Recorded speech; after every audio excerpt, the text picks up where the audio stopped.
ahead and call this July 21st briefing of the commission meeting to order. And let's take a quick look at the agenda for this meeting.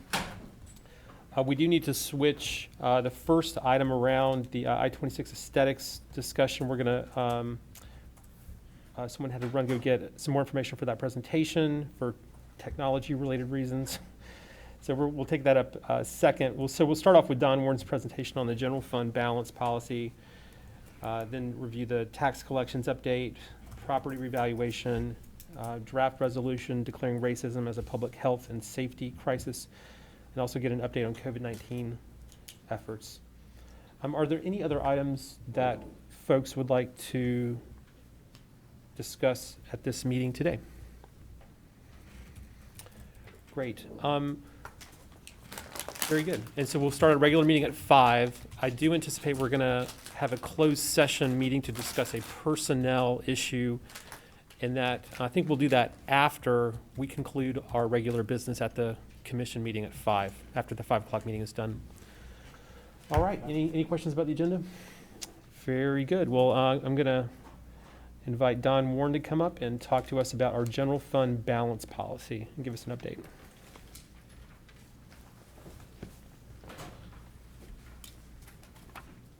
Good afternoon, Chair and Commissioners. How y'all doing today? Good, thank you. Good to see you. Doing well.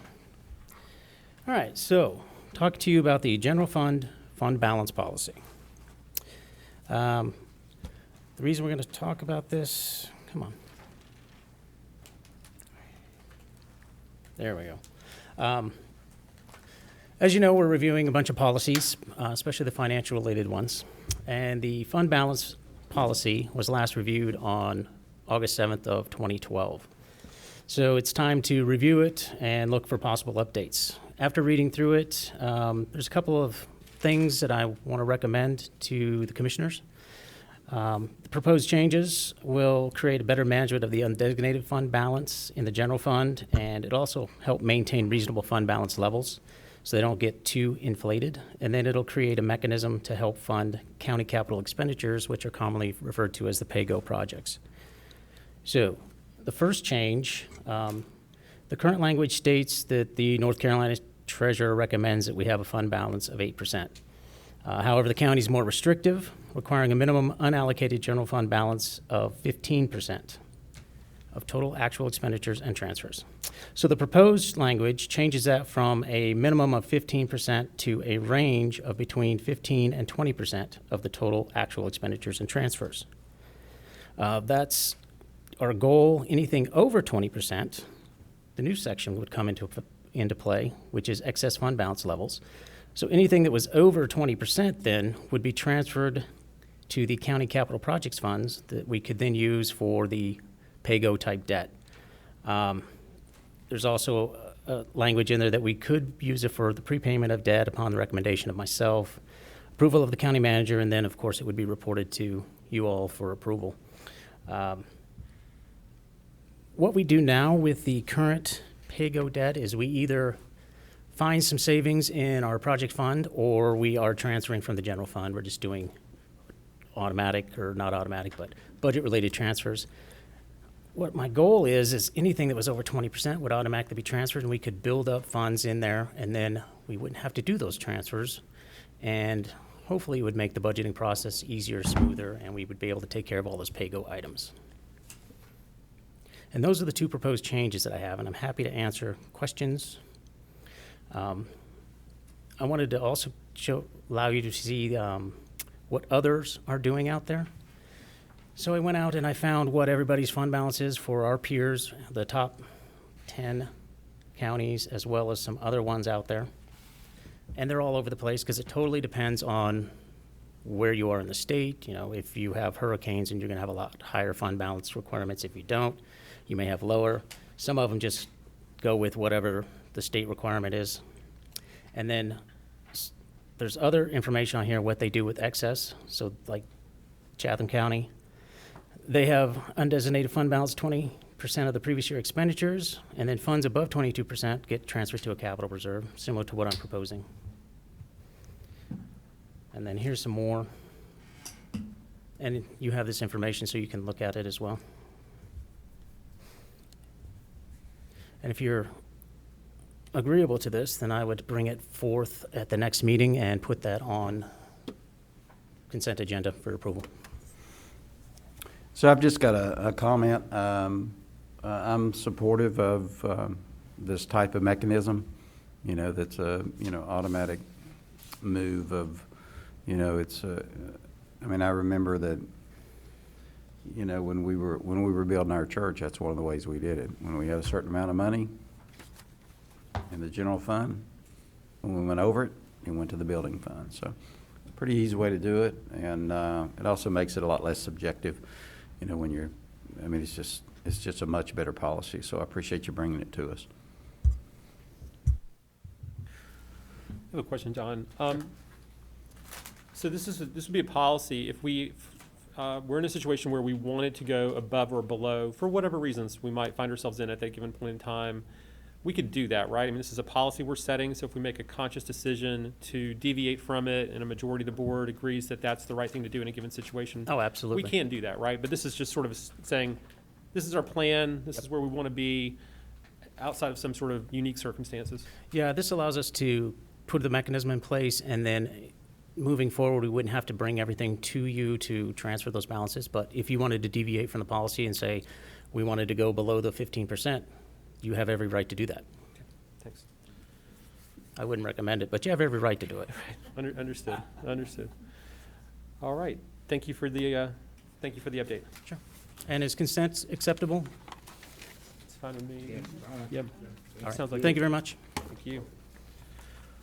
All right. Do we have the I-26 team here yet? Okay, great. All right. So next up is the I-26 aesthetics presentation, and Ted Figuera and Julie Mayfield are going to help us out with this item. Yeah. Good afternoon, friends and colleagues. Happy to be with you today.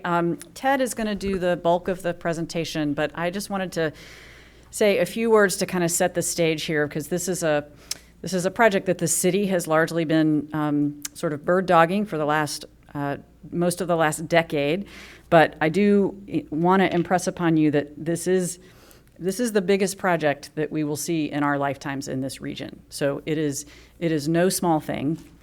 As I said, we've been in the lead on the design issues for most of the last decade, but this project will have a significant impact on both of our residents. So it's time to bring you guys fully into this conversation. You've always been welcome, I will say. You've always been welcome. So most of the big design decisions have been made. The aesthetics piece of this, though, is critical, and it will make the difference in whether we feel like, when the project is done, whether it has just landed on us or whether this project is really something that's going to enhance our community. And there is a huge difference. If you know sort of standard DOT ways of doing things, they're pretty basic. And what we're trying to do is make this project be as special for our community as we possibly can. Funding decisions about some of these things can be made later, but the bulk of the funding decisions about the bulk of the improvements that are going to be recommended to you need to be made essentially now. And when I say now, I mean within sort of the next 2 to 4 months. And you may ask, why are we just coming to you now for something this big? And the answer is that the work has just taken that long. This work has been underway for almost 2 years now, and it is just now ready for presentation, and it's kind of slamming right up against some DOT deadlines as well.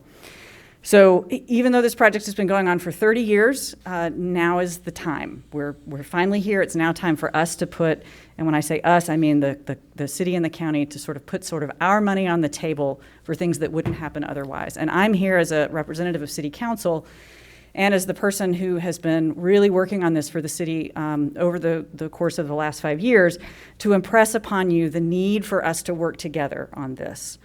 The city, several years ago, allocated about $2 million to just be there for these kinds of improvements.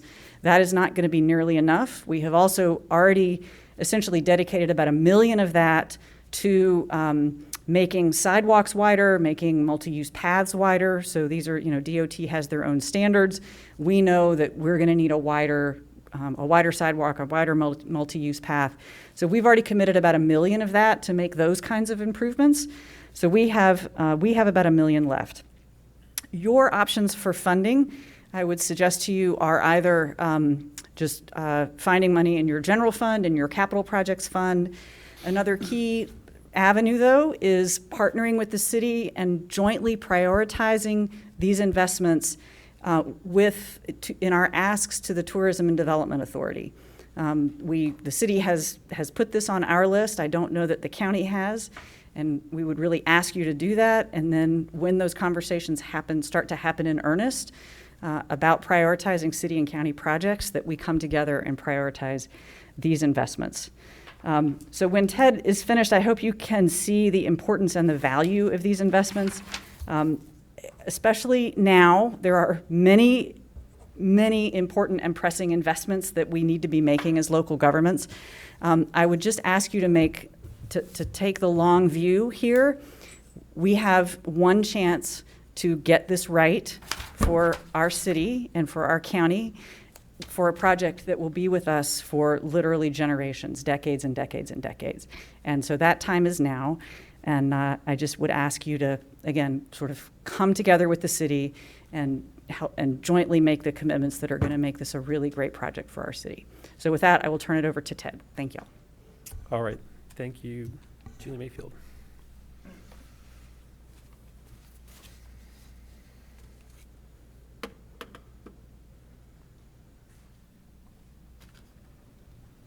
Okay, I want to welcome members of the Board of Commissioners, county staff, other members of the Aesthetic Committee, and members of the public who may be viewing this presentation remotely.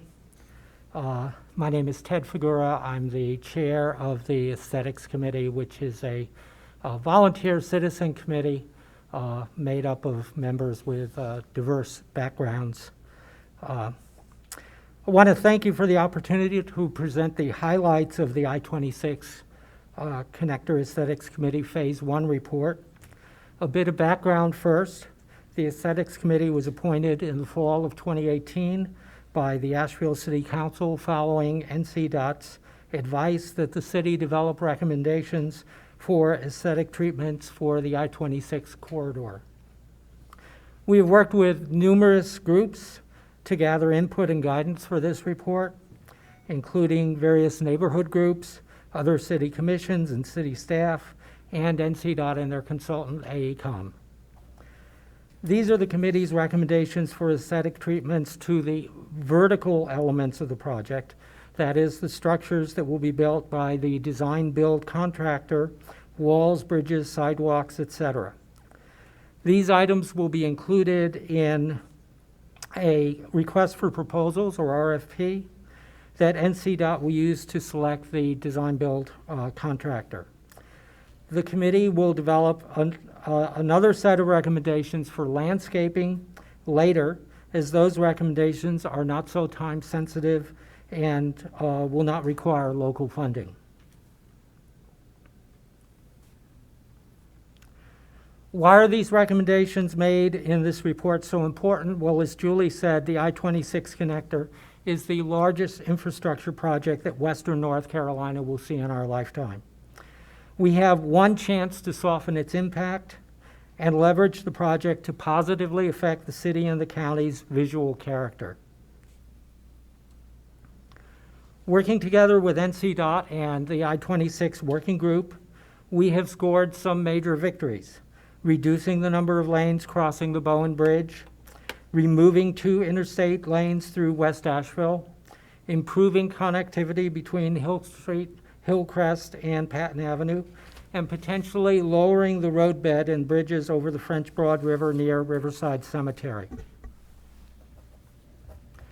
The committee produced a set of aesthetic treatment recommendations that apply to the entire I-26 corridor. Many of these have been adopted by NCDOT at no cost to the localities. Notably, NCDOT offered to treat all walls and bridges and bridge abutments visible from the interstate with an attractive stacked stone liner a $40 million value that will not cost the localities anything. The committee paid particular attention to the appearance of bridges that will be along the interstate. We want these bridges to make a statement about the quality of life in Asheville and in Buncombe County. Some of these features NCDOT has adopted at no cost to the localities, and some will require local funding. Central to the committee's vision is the BOWEN Bridge. This is the gateway to the downtown from West Asheville.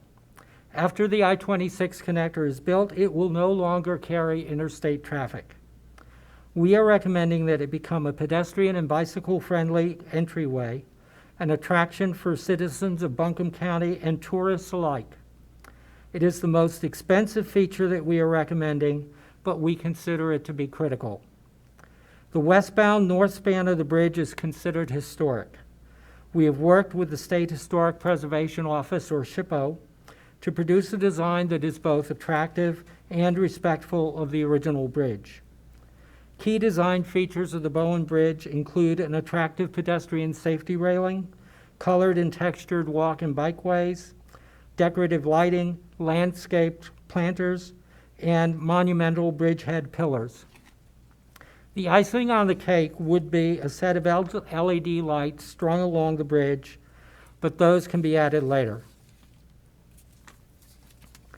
Coming off the BOWEN Bridge into downtown Asheville, Patton Avenue will be reconstructed to feel like a boulevard. Enhancing the streetscape here may create a catalyst for the city of Asheville to upgrade the entire downtown infrastructure over time. Heading west from the BOWEN Bridge, Patton Avenue transitions to a more suburban feel.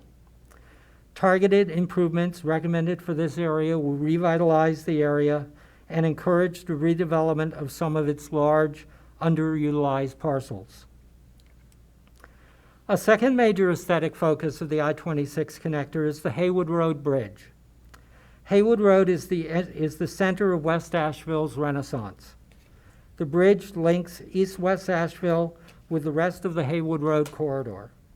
Creating an inviting experience for pedestrians and bicyclists will pay dividends in neighborhood cohesion and tourism. Key features of our recommendation for this bridge include artistic pedestrian railings, decorative lighting, unique sidewalk treatments, and monumental bridgehead pillars with historic plaques. The committee has also recommended several features to enhance pedestrian and bicyclist safety. The Haywood Road Bridge also marks the interstate's entry into Asheville's urban core. Now it is an unremarkable overpass. It could become an iconic statement. The bridge railings and the pedestrian lighting will also be visible from the interstate. Other key features include a wider center span support, modified box abutments, and a terraced planted retaining wall approaching the bridge. As with all of the bridges crossing the interstate, there will be room for art installations on both sides of the bridge facing traffic. Now we move to the north end of the I-26 connector and we'll work our way southward. Our recommendations for I-26 as it crosses Broad Street, it is a design reflecting the railroad influence on the city. Reconstruction of Riverside Drive along I-26 was made part of the connector project in 2019. The committee recommends keeping the new road as close as possible to the existing roadbed. The committee also recommends that the retaining walls be stacked stone liner. The Aesthetics Committee made a number of recommendations to mitigate the adverse noise and visual effects of the I-26 corridor on Riverside Cemetery. These have been largely adopted by the consulting parties convened by SHPO, and if accepted by NCDOT, would be provided at no cost to the localities. The size, height, and complexity of the proposed interstate crossing over the French Broad River remains a major concern for the committee and the Montford neighborhood. The graphic on the left shows NCDOT's visualization of the bridges as they cross Riverside Drive. Besides reducing the scale of the river crossings, the committee has recommended the bridge design be sleek, simple, and unobtrusive. The photo on the right is an example of the type of design that would be acceptable. There would be no additional cost to localities for an attractive bridge design that meets NCDOT standards. The new Atkinson Street pedestrian bridge marks the entrance to downtown Asheville along I-240 coming from the north. The bridge, as designed by the committee, pays homage to those designed by Frederick Law Olmsted, landscape architect for the Biltmore Estate. The bridge will be an important pedestrian connection between Hill Street, Montfort neighborhoods, and the Hillcrest apartments. Other bridges will lead from Hill Street to Patton Avenue and allow vehicles, pedestrians, and bicycles to cross I-240. We're recommending that the new State Street underpass be designed to suggest a Blue Ridge Parkway tunnel, and that the city install pedestrian lighting under the bridge. Amboy Road is the entrance to Carrier Park and from the interstate to the River Arts District. The committee has recommended a design for the Amboy Road interchange that maximizes the use of the two roundabouts NCDOT will build. This design, evoking a Blue Ridge Parkway tunnel, has been accepted by NCDOT, and the local cost would be for the additional cobblestone treatment and the decorative lighting. The committee is recommending NCDOT's enhanced standard treatment for the BREVARD Road Bridge, with the exception that decorative lighting should be provided on the bridge. NCDOT will be constructing 2 new greenways as part of the I-26 connector, and others will interface with the project. The committee recommends close attention be paid to these connections. The committee also recommends that lighting be installed by the city along those greenways as needed. Now for the hard part. We have achieved significant aesthetic upgrades to the project at no cost to the localities. These are described in the report and listed in Appendix E under the standard bucket. However, in order to fully realize the potential that this once-in-a-lifetime opportunity presents to enhance the county's appearance, we believe that the localities need to fund the recommended aesthetic improvements at least to the better bucket level, and ideally to the best bucket level. The better bucket are the improvements that the committee considers to be critical, and the best includes all of our recommendations. This is the breakdown of the aesthetic improvement costs by location for each of the funding buckets.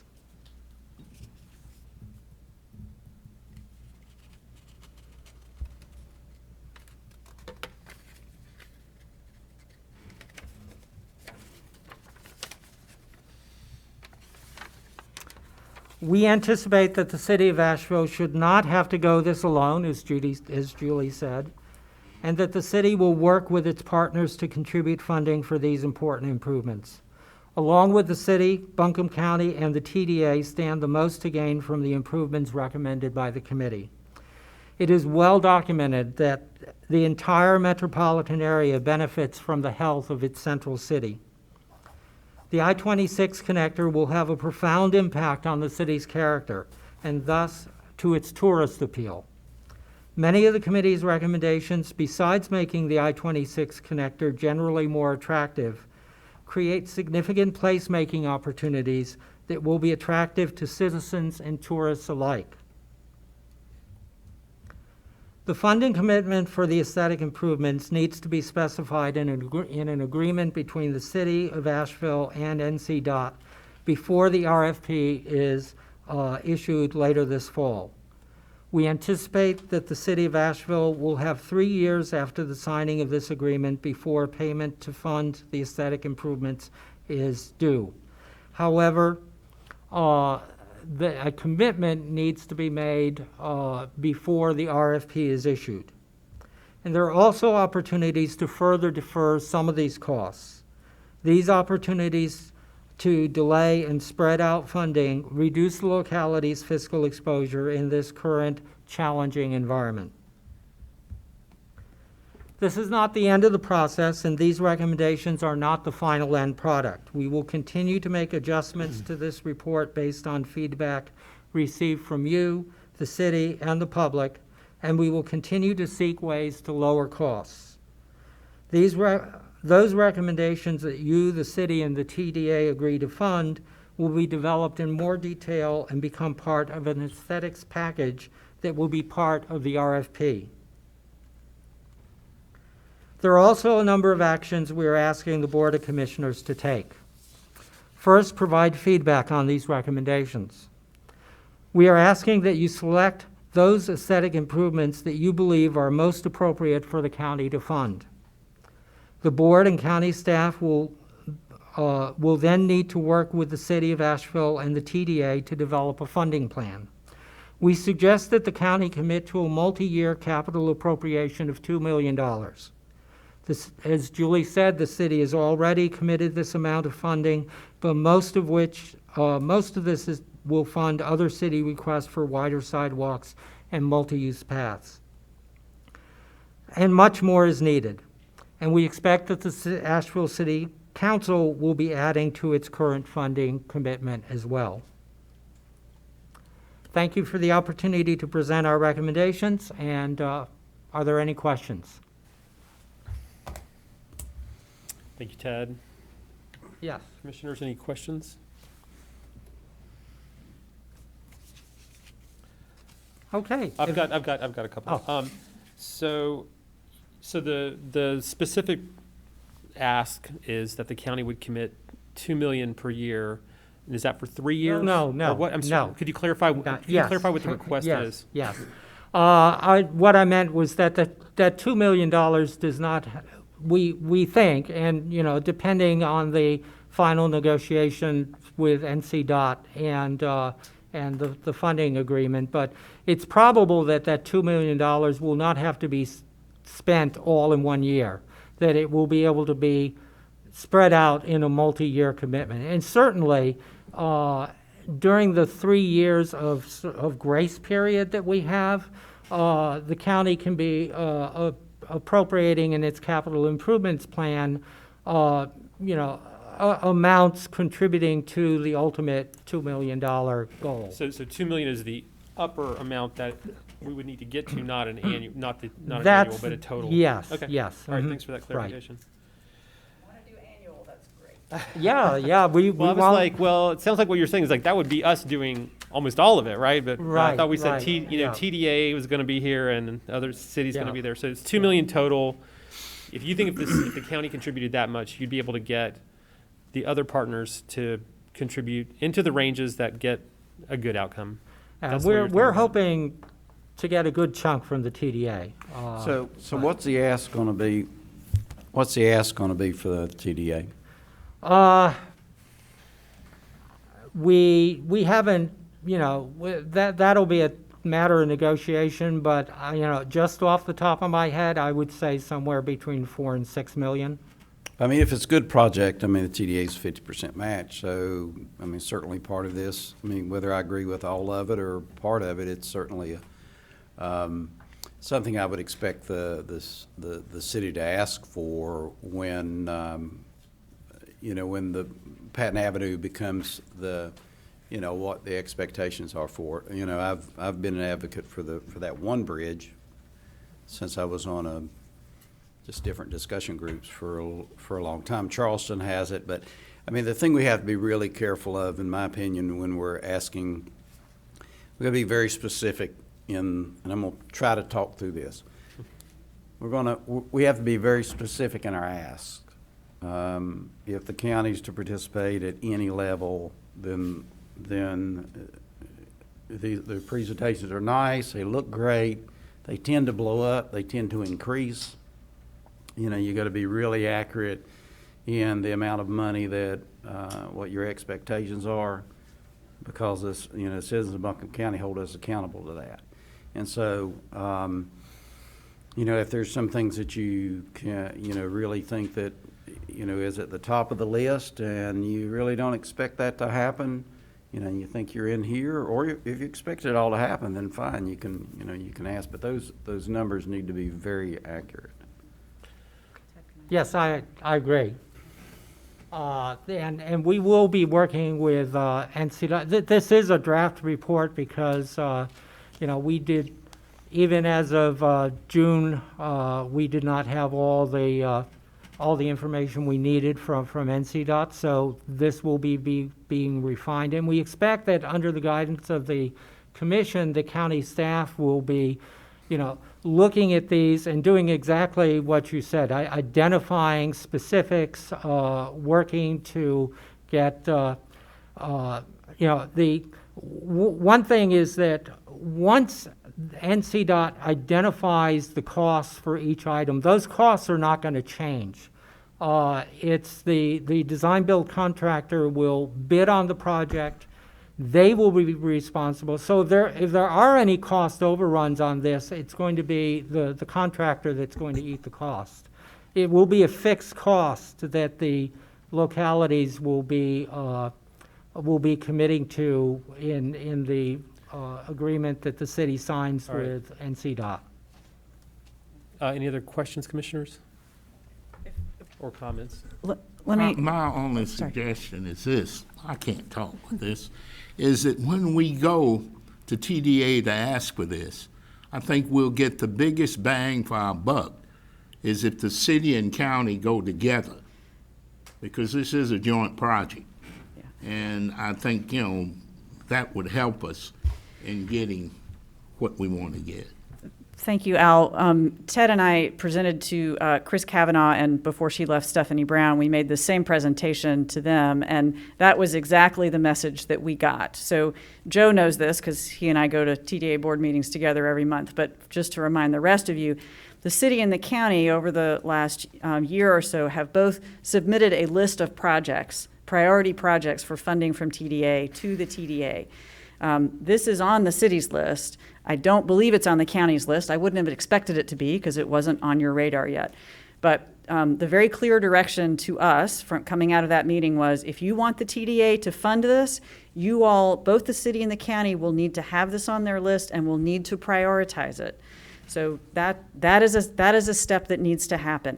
I will tell you that they were very excited about this, particularly the BOWEN Bridge, which is the most expensive piece.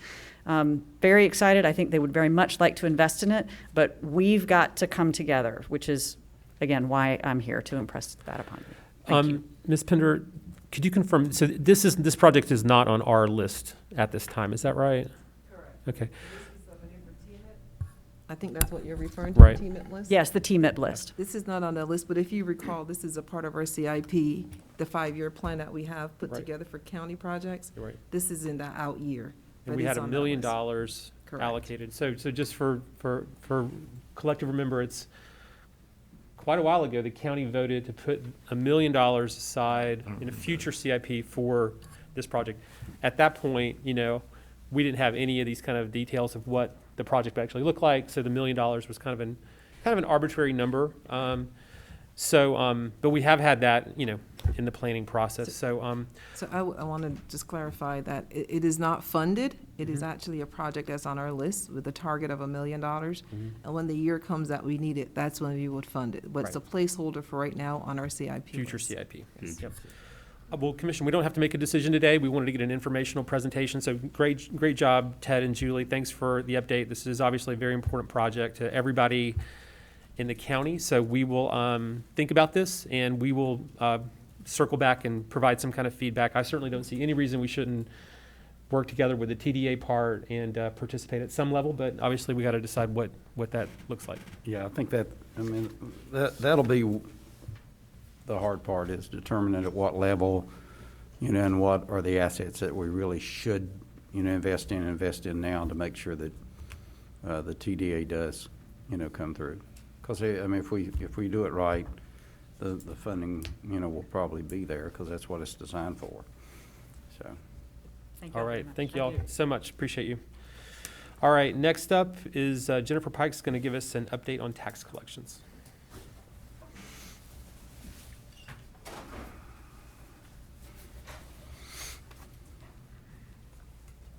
Thank you, Chairman. Commissioners, good afternoon.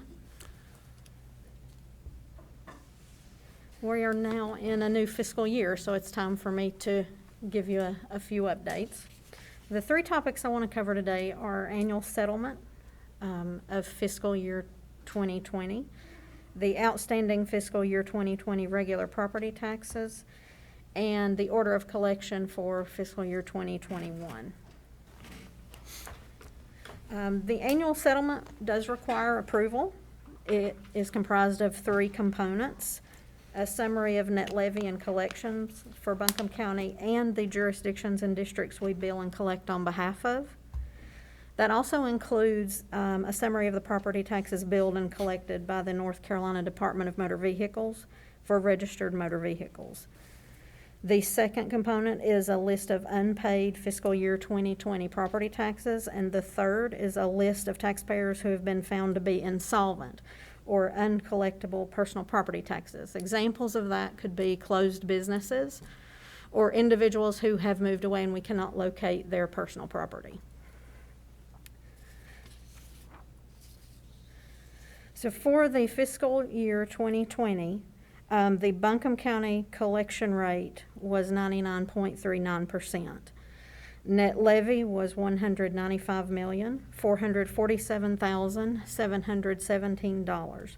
So that leaves uncollected at June 30 of $1,191,503. When we compare that to last year, the uncollected amount at June 30 was $201,913, and we were 99.89% collected. Across North Carolina, we were fortunate that COVID happened after the date of delinquency because we had already collected the bulk of our property taxes. But in March, collection efforts slowed significantly, and those continued. We continued in that manner through the rest of the year. Many taxpayers that were on a scheduled payment arrangement with us contacted us to ask us to push that out or cancel it because they simply couldn't make those payments. So what do we do about those outstanding 2020 property taxes? Step one is we're going to continue to reach out to those taxpayers with outstanding fiscal year property taxes via telephone and written correspondence.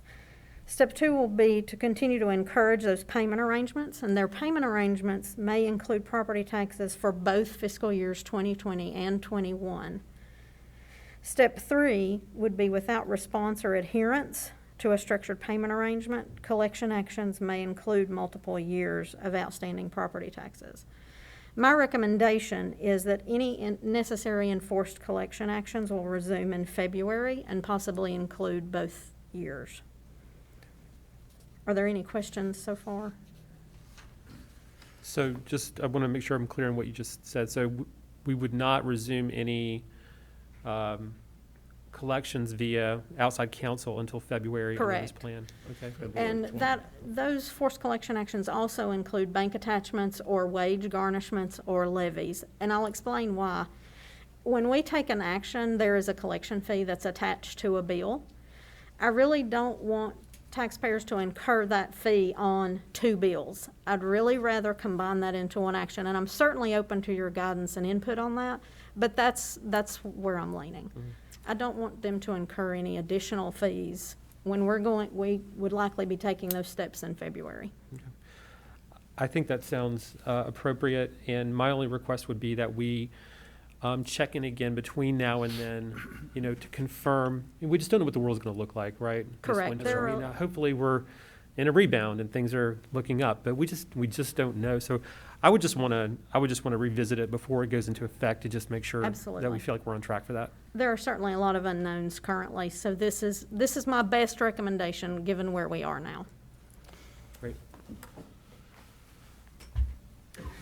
And the final topic today is the order of collection. This requires adoption. This is for fiscal year 2021. The town of Weaverville will be included for this fiscal year we're in now.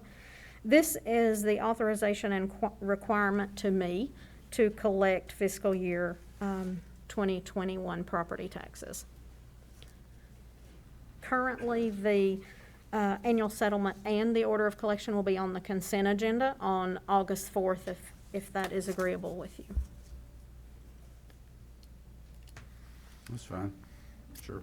At this point, I'm happy to take any additional questions you may have. Don't think we have any other questions. Thank you for Okay. the update. Appreciate it. Thank you. Okay, and next up, Keith Miller is going to talk to us about the revaluation process. Oh, yeah, I forgot about that. Thank you, Mr. Chairman, Commissioners. I'll wait on Max to get us a presentation pulled up here. Thank you, Max.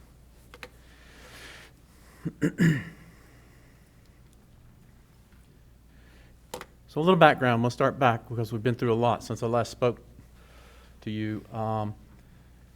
Back in February 2019, I came before you and asked you to advance the reappraisal to 2021. Last reappraisal, January of 2017, the statute requires every 8 years unless this board agrees to advance it to happen quicker than that. So that's what we did in February 2019, was advance it to 2021.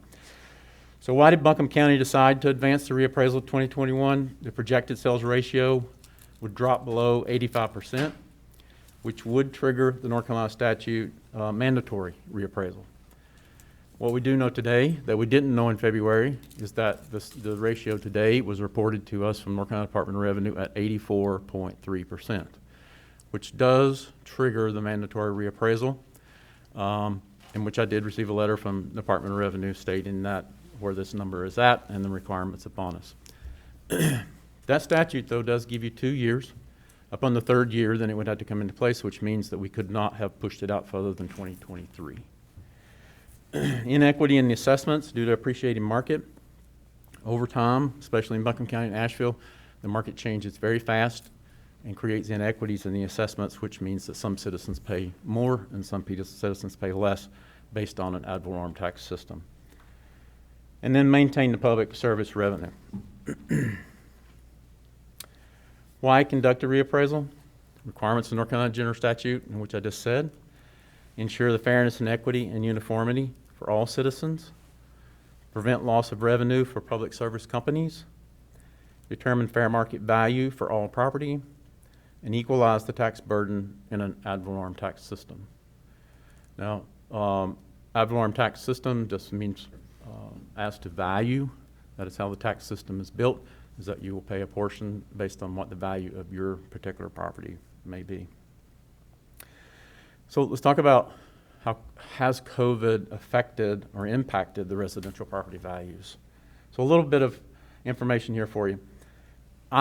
We feel in the office that COVID has not negatively affected the residential market.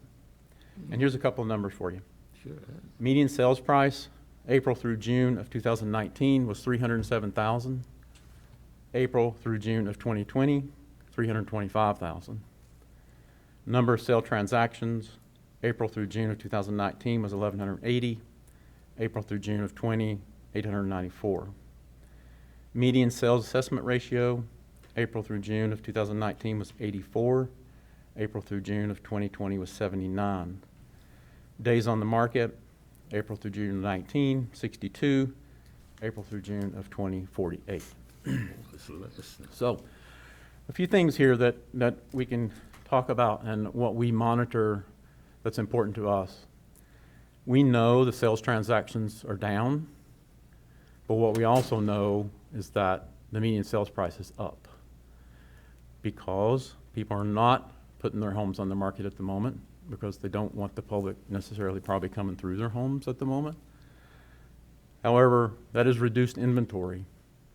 And you can see, though, the days on the market also reduced themselves from 62 to 48. So a few things in the market that's forcing the median sales price up, even during COVID, is the lack of inventory, and they are still buyers looking. There's pent-up buyers that are waiting to buy when something comes on the market. Realtors now are talking to me about, as soon as something comes on the market, pretty much it's under contract. Has So COVID, 29, but you've got a 29% drop in sales. right. So how does that, and you also got a difference in the assessment drops to 79%. Okay, so the number of transactions drops because the That's- market has slowed down, That's a lot. okay? 29%. is a However, lot. number of transactions does not affect median sales price, okay? What affects median sales price is what the sales assessment ratio is. And when you see down here the sales assessment ratio, this means that the median sales price went up, Commissioner Belcher. And that drives then the sales ratio even further down. As the one goes up, one comes down. So that's another indicator of what you see up top, is that the median sales price went from 307 to 325. So the smaller amount of transactions did not affect that and would not affect that. Okay? Does that answer your question? Well, it does, but it has to have an effect on the market and the sales dollars and the economy. I mean, surely there's something. Well, but when you talk about calculating a sales ratio, you're looking at a median number. So the sales ratio is going to calculate no matter if you have 500 transactions or if you have 1,000 transactions, you're still going to have a median number. And even within these 849 transactions, the median number still comes out at 79% Yeah, I see that. because the price continues to increase. Does that help? Yeah, I mean, it helps a little. Well, go ahead. No, you're fine. I'm done. Go ahead. So, has COVID impacted commercial property values? Data is not currently available, and what is available is most likely not reliable. Currently using existing commercial data for valuation. Staff will continue to monitor commercial data until December 2020.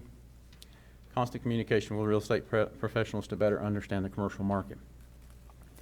The commercial market is going to be slower to react. Only now are we seeing some restaurants who are announcing that they will not be opening back up, some retail spaces that may be becoming vacant. But what we don't know yet is how that has affected vacancies for a long term. How's it affected rental rates? Because these are the things that directly affect or impact on the commercial values for Buncombe County. So I think it's going to be a little further out before we have a good idea of how that's going to be affected. And I think most people will agree. As hotels come back online, we see occupancy going up again in hotels. Where will it go to? How confident will people become again to travel and get those back up before January? If not, then it will affect the value of the hospitality industry. So the reappraisal schedule. Today, July the 21st, I'm informally delivering to you a briefing and a copy of the schedule of values. I think you have 3 copies laying on your desk. Anyone's welcome to a hard copy if you want it, or there's an electronic copy available for you, which you might find easier reading. It is a large document. It's about 600 pages, so it might take you a little bit of time to get through that. So I will be back to you on August the 4th to formally present to you the schedule, standards and rules, which we also refer to as the schedule values, at your regular meeting. At that time, we will open a copy of these schedules to the public in the tax office. I will ask for your approval to publish in the local newspaper a public hearing for the schedule of values to be heard on August 18th. So then on August the 5th, we would advertise. August 18th, I'll come back to you. We'll have the public hearing on the schedule. September 1st, then, I will ask for you to approve and adopt the schedule of values for the 2021 reappraisal. After that adoption, we will advertise once a week for 4 weeks, and all citizens will have the ability to appeal those if they wish. Okay. October 1st, then, would be the appeal deadline. So reappraisal schedule continued. January through December of 2020, we established new values for all property. July through October, schedule of values adopted by the Board of Commissioners. And then January through February of 2021, we'll mail the new assessments to all citizens, property owners. February through April, informal appeals. April, Board of Equalization Review will convene. March through April, estimated taxable values for all districts will be submitted to budget. June through July, establish a new tax rate. And in August, tax bills will be mailed to citizens based on their new valuation. So what is the schedule values? That book that you see, we should define for you and any person reading it in some simplicity of what appraisal methodology we use, definitions, rates. The schedule values will be used for all property in the county until the next reappraisal. The requirement here is that General Statute 105-317 says the assessor shall submit to the board, and the Board of Commissioners must adopt the schedule values for the 2021 reappraisal. And those schedules will remain in effect until the next reappraisal. Schedule values assures uniformity, and the schedule offers transparency into the process for all property owners. So, in a little more simplicity, what you see in that book applies to every property in this county. So it doesn't matter if you own the exact same home in East Asheville as you do in West Asheville. We use the same rates and the same methodology to value both. The only influences will be for location beyond that. So that's what establishes uniformity across the county in reassessment. Questions?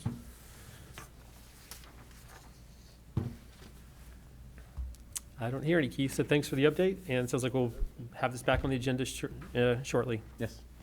Thank you. All right, thank you. All righty.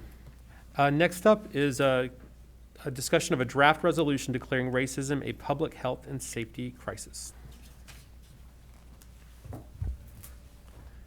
Good afternoon, Commissioners. I'm really impressed with everybody's ability to speak through this, so if I'm talking too loud, I'm just trying to make sure you hear me. You sound good. DK Wesley, Assistant County Manager. Today I'm also standing before you in my official capacity as the Chair of the Justice Resource Advisory Council, also known as JRAC.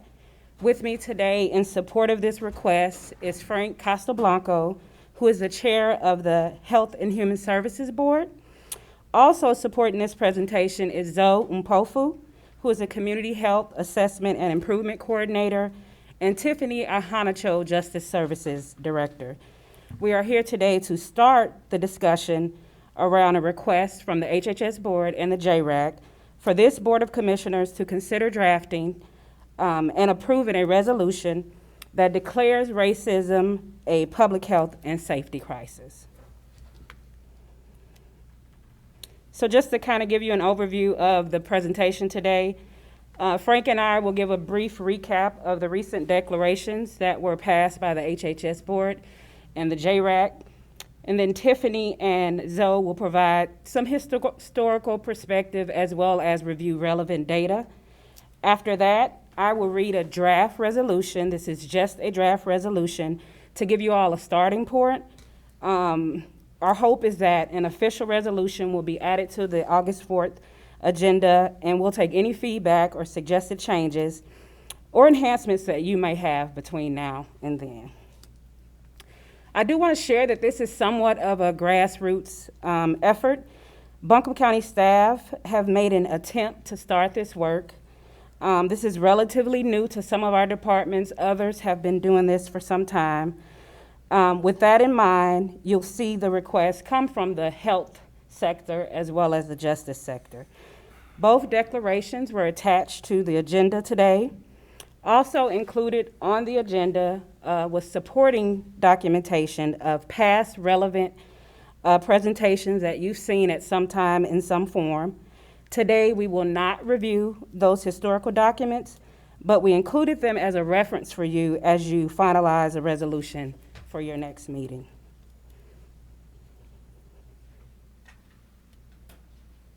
I'll go ahead, it's too much for me. So I'll go ahead and start by giving a recap on the JRAC declaration. Most of you know that we have the Safety and Justice Challenge grant, which was about $1.75 million through the John T. and Catherine D. Foundation, MacArthur Foundation. That grant's goal is to safely reduce the jail population. It also includes a focus on community engagement as well as eliminating racial disparities that we've seen in our jail population. From that grant, we've created a racial equity work group. That group has been working for the last year, leading training in our community as well as justice stakeholders, having very difficult conversations around the topic and collecting and organizing data for the JRAC to review.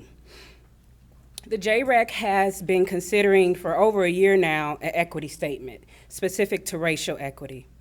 Recently, this work group drafted a call to action to the JRAC, and that declaration was a commitment to racial equity in pursuit of safety and justice. The JRAC considered this call to action and drafted its own declaration declaring racism a public safety emergency. That resolution, not a resolution, but that declaration was approved on July 10th by that body. So if you don't have any questions about that one, Frank will come and give a recap on the HHS board. Any questions about the JRAC declaration? I do want to thank Jasmine. She's the member on the JRAC, and she's been very helpful in asking some really good questions and helping us to dig deeper, specifically when it comes to justice-related issues. Great, thanks, DK. Good afternoon, Commissioners, Ms. Pinder. It's a pleasure to be here. Couple of things. I'm speaking to you as the chair of the Health and Human Services Board, but also as a nurse and a provider in the community. This is something that is very near and dear to me because we care for these individuals in the organization that I work for at MAHEC on a daily basis, and we see these outcomes for the health side of things that are disparate. And the 2018 Community Health Assessment is an assessment that is done every 3 years to really look at the community, particularly Buncombe County, and to see where are the needs, where's the greatest areas that we need to focus on. And the major area that was the focus was infant mortality. And in particular, it was the disparity, the difference between Black and white babies dying. And that infant mortality is a rate that is measured worldwide, but it's 4 times the difference. In other words, 4 Black babies per every 1 baby die here per year in Buncombe County. And that is a rate that is magnified to signify 100,000, just so you understand the numbers. Now, this is alarming to say the least. And this is something that the HHS board has been focusing on for more than the past year, for the past several years, in trying to understand these differences and where they come from. Because once that baby is born, those social determinants have already predicted a lot of what that baby is going to do in life, and more importantly, the outcome, the health of that baby. And so this dials back to the health disparities and the social determinants of health. So it's education, it's housing, it's access to care, it's a number of different things. It's a number of different programs. And these are very important to understand because this is where our declaration, the Declaration of Structural Racism as a Public Health Crisis, is really founded upon. It's these social determinants that determine these outcomes long term. And to address those changes, those disparities, it has to happen from a systemic perspective. You have to go back to the roots of it.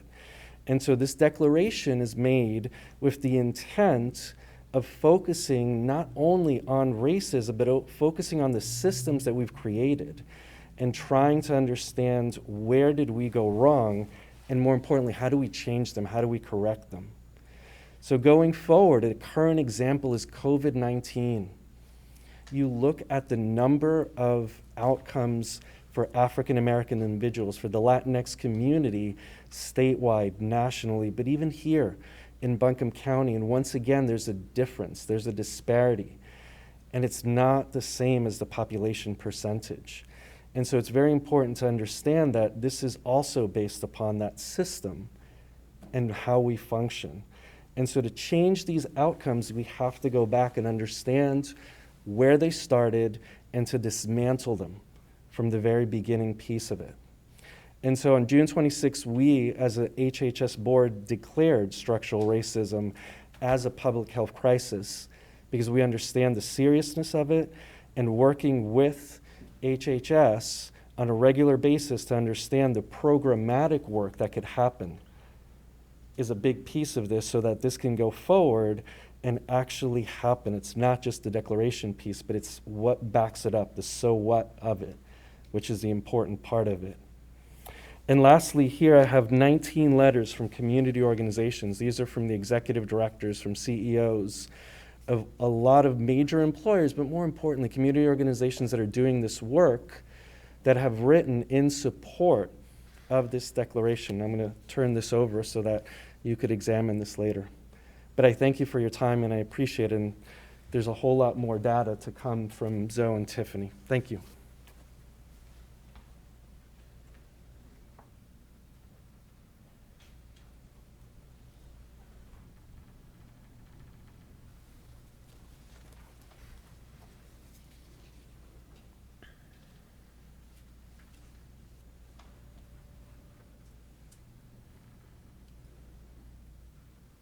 Good afternoon. Thank you to our County Manager, Avril Pinder, and also to the commissioners for this opportunity to share with you all exactly what this initiative and proposal presents in terms of our health outcomes, and then also what it presents in terms of our health factors, which really speaks to how healthy our community can be, what lies ahead in the future. So this presentation is really grounded in sharing with you how this existing data on those equity gaps in our health outcomes, how if we prioritize equity and operationalize an equitable systems, what may be for our county. And I must also add for you all, this slide that you're looking at is just a summary of all of those community-based organizations who have sent their support and are included in that letter.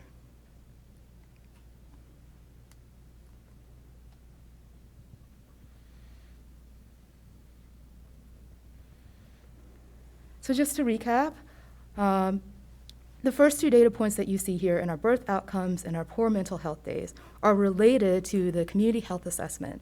And they speak to both of our 2018 to 2021 community health improvement health priorities, which are birth outcomes and infant mortality and mental health.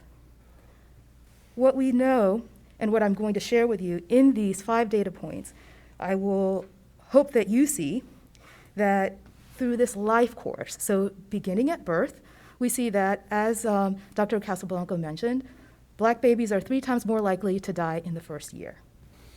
Now, on into adolescence, we see a really staggering statistics, and we are learning that there is a hidden crisis in America that is starting to come to light. Recently, in a white paper published by the Congressional Black Caucus in December of 2019, African American youth have the highest rate of suicide, growing incrementally. Now, when we hear about suicide, we normally hear that it is a disease of despair for working class white males. There has been a hidden crisis, and our community has all the hallmarks of this becoming something that the data will tell us. Every year, our Buncombe County schools conduct what is a social emotional learning assessment. And they've been able to even do that twice a year with a new instrument called Panorama. That assessment tells anything from how hopeful are they, how equipped are they to emotionally self-regulate, and also do they feel heard whenever they have emotional distress. What we are seeing from just this initial couple of years of the data is that our students of color are scoring to a place of vulnerability. And so we are very much likely, now that suicide is based on a population of 100,000, and so from the late 80s to the early 2000s, we saw every 100,000, there were about 2.4 adolescent suicides for Blacks, and so now that's going up to approaching 5. So those numbers seem small, but again, you always have to remember that this is also a life that is cut short. We always hear about infant mortality, but rarely do we hear about child and adolescent suicide for our students of color. Now, on into adulthood. We still see the same story. In terms of clinical care, here in Buncombe County, we have seen that Blacks in particular are seeing 2 times more of the preventable hospital stays. This is all could be remediated by preventative care, access to health insurance, etc. As we age, we're also seeing that heart disease, which is quite often the #1 killer for the middle age plus, that we have a 1.6 disparity rate in mortality between Blacks and white. And then finally, at the end of life, life expectancy. Here in Buncombe County, if you are Black, you can likely see 73 years of life, and if you are white, that is approaching much closer to 80. Now, I know that I've shared with you some bleak health outcomes, but what I really hope that you'll be able to see is that the future does not have to be this way. And so, as we've learned in COVID and this pandemic, that it's really shown a spotlight on those barriers to health opportunities and the impact that it has on segments of our population. And similarly, we are learning that through this COVID experience, that we are all only as healthy as the most vulnerable in our community. And in learning that, we are also seeing the importance of protective factors or health opportunities which originate at a systems level. And really, and this has been a call for us to shift away from an orientation that emphasizes individual behaviors. Now, I know that obviously this is a very important individual behavior, but there's also other systems components to it. So the data that I want to present to you here is accessed from very reliable sources that we often use, including PolicyLink, the National Equity Atlas, and these organizations are funded by some of the leading community improvement and health foundations, including Kellogg, Robert Wood Johnson, and then there's also some with MacArthur. So starting with the median wage. Here in Buncombe County, the average person of color makes $4 less at the median than white workers.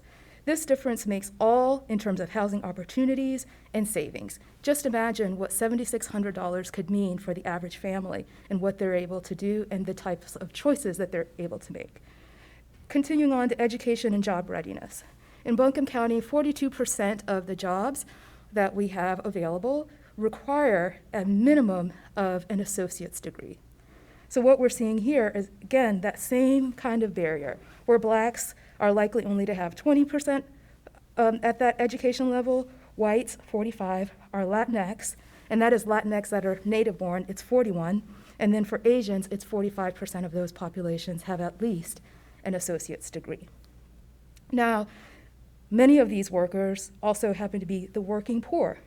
We see a similar pattern where those at that 150 to 200% of the federal poverty level are at 29% African American, 45% Latinx, and 16% white. Now, I know when we talk about equity, we often talk about our rural, white, and poor. I just want you to use this number as a reminder that there is quite often a relationship in one's race and one's opportunity, and where sometimes we may want to bring up those conditions about the economic. However, we see consistently that race comes up again as a barrier to opportunity. So I have a question, this group of people just happened to come to my mind. In Buncombe County, I'm not sure the percentage, but we have I know this through Johnston Elementary. We have a group from Moldova, Ukraine. Most are poor, struggling families, and so I'm wondering where, when I think of racial disparities, they also come to mind, in the way they may be treated. And so I'm wondering, do we know for sure if they're listed in the white 16%, or is there an other? Yeah, listed in white. I'm happy to share that, and thank you, Commissioner Belcher, for that question. Sure. Because the National Equity Atlas actually does include data on those whites who are immigrants. It turns out that they actually have higher levels of education acquisition, which is quite often in new Americans, because that without that education, so there is. Don't want to go into the story of what for our immigrants, we often will see higher levels of education attainment, and that's quite often because the family does not qualify for a lot of federal programs. And so we know based on the Equity Atlas, they do have, there is a listing, and so what I did, I didn't include it here, even though we do have a very large Eastern European demographic in certain census tracts. However, what we're seeing is that race is a protective factor for white immigrants. And so continuing on, we have here where we see another, this similar trend where there is a disparate outcomes in opportunity in terms of individual income gains with racial equity. So here is a point of optimism. Based on the findings from the National Equity Atlas, here in our community, if we had a much more equitable economic system, African Americans would see $14,000 plus in their annual wages, and the Latinx would see $13,000 plus. Now, to give you a little bit of context and what the impact that has on the family, that roughly $14,000 before applying for federal aid through the FAFSA would allow a student 2 years at AB Tech, followed by 2 years at Western Carolina or UNCA as a in-state student. Now, also consider that could be, after 2 years, enough for a down payment on a home, or that could also make the difference in terms of savings, and also it could make the difference in terms of reliable transportation for a family, which makes many, many more opportunities arise. And I want to end my presentation with the final impact on our economy. If we were to have a more equitable system here in Buncombe County, we would be able to see our economy have nearly $1 billion larger in economic activity. That's 0.91, and that was based on the outcomes would have been in 2015.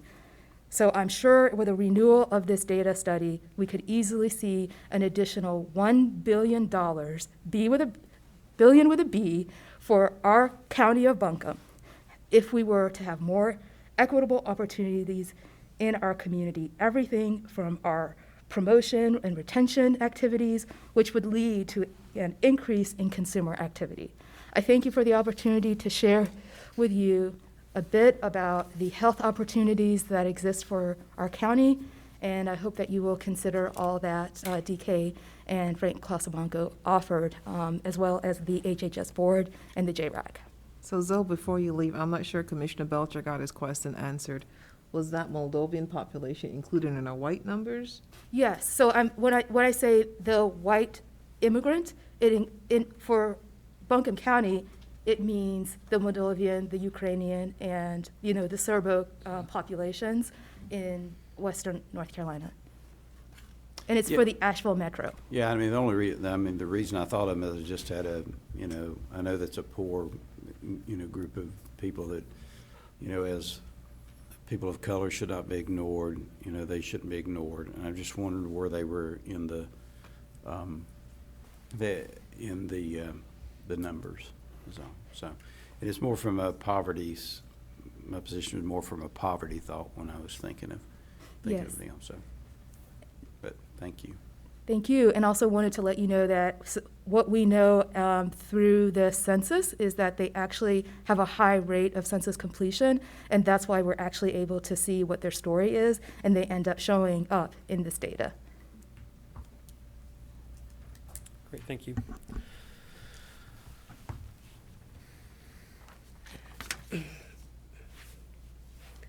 All right. Good afternoon, Commissioners. Good afternoon, everyone. Excuse me, I lost my voice, but I'm healthy and COVID-free. So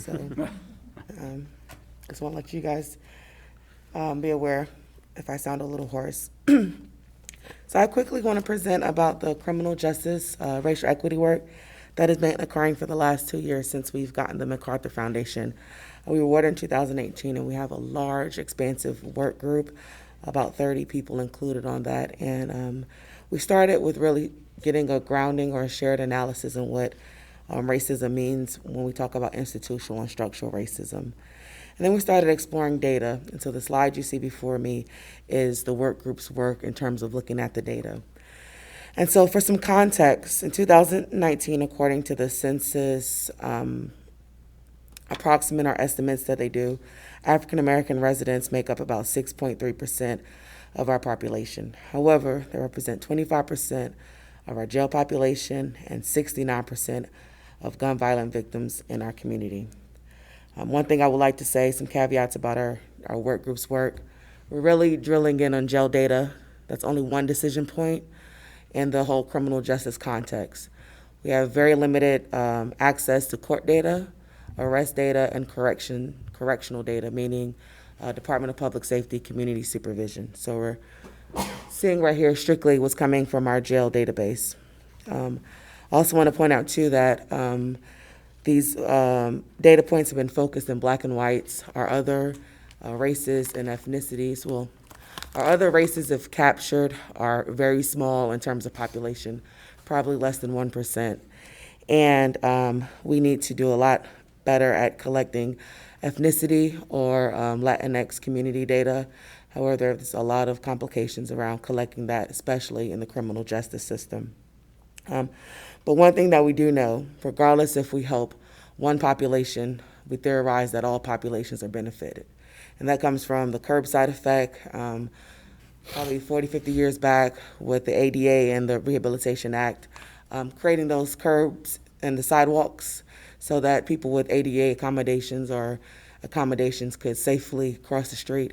However, that created an impact that affected all of us, mothers with strollers, people jogging, people trying to carry and lift things from the street to the curbside.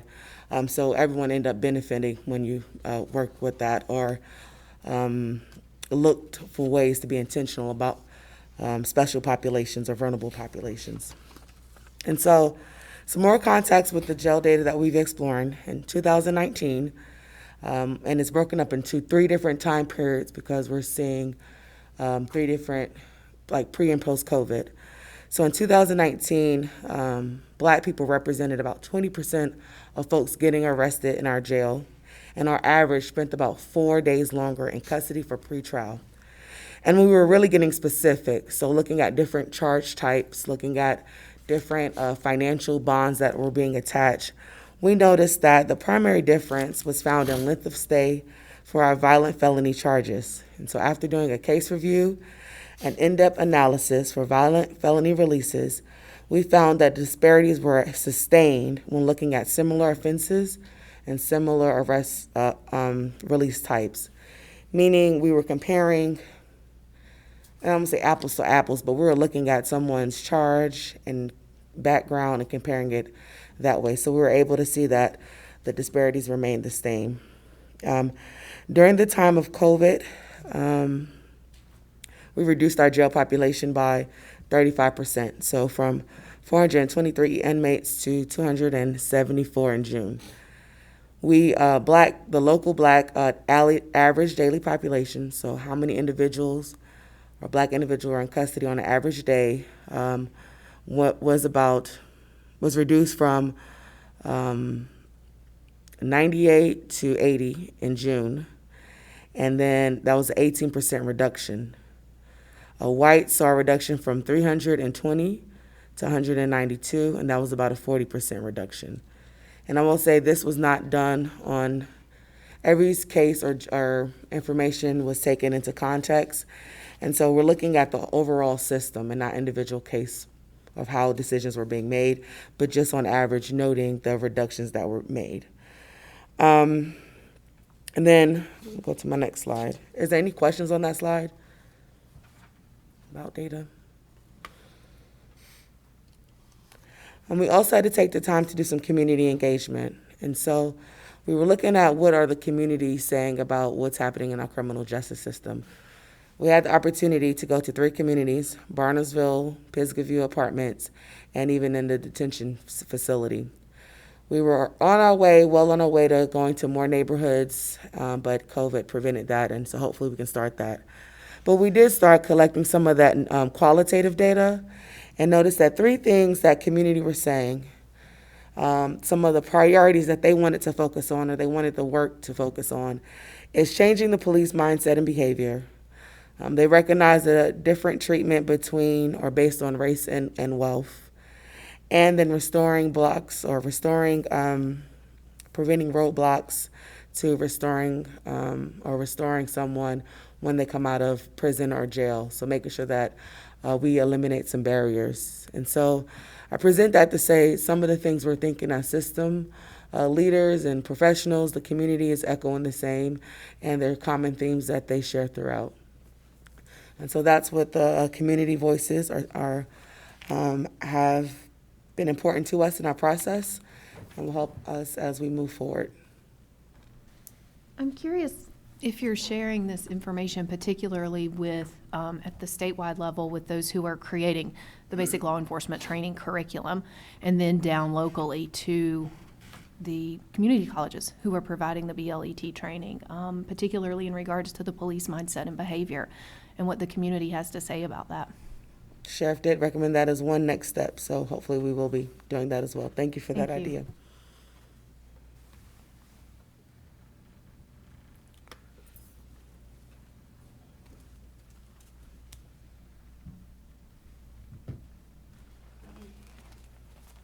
All right. Thank you, Frank, Tiffany, and Zoe.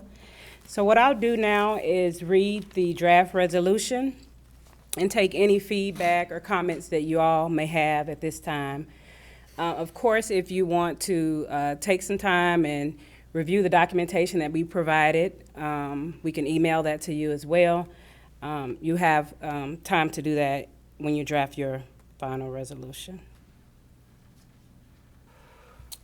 So I'm going to read it. Max, can you put up the numbered resolution? All right. I'll go ahead and start. Resolution declaring racism a public health and safety crisis. Whereas racism is a social system with multiple dimensions, individual racism is internalized or interpersonal.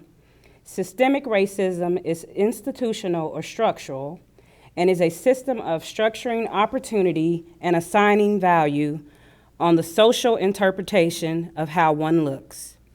This unfairly disadvantages specific individuals and communities, while unfairly giving advantages to other individuals and communities, and saps the strength of the whole society through the waste of human resources. And whereas racism is a threat to public health and safety, and is a paramount social determinant of health, shaping access to the resources that create opportunities for health, including justice, public safety, housing, education, and employment, and is a persistent barrier to health equity for all Buncombe County residents. And whereas the Buncombe County Health and Human Services Board adopted a proclamation declaring racism as a public health crisis, And whereas, in addition to having an independent influence on the social determinants of health, racism in and of itself has been proven to have broad-reaching and direct negative impacts on individual health outcomes. And whereas the North Carolina Institute for Medicine Healthy North Carolina 2030 report notes, the root cause for the health disparities we see in populations of color is the historical and continued structural racism that has resulted in inequitable opportunities for healthy lives. And whereas the Buncombe County 2018 Community Health Assessment notes, Black babies are 3.8 times more likely to die in the first year of life than white babies, and whereas life expectancy is 4 years shorter for Black residents when compared to white residents.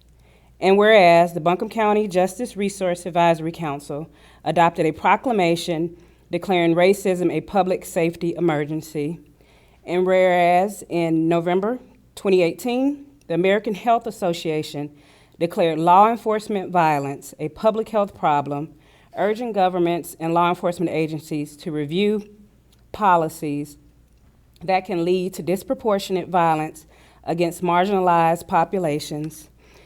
And whereas North Carolina Executive Order number 145 proclaims a fair and equitable criminal justice system free from racism and bias is necessary to maintain the safety and well-being of the state of North Carolina.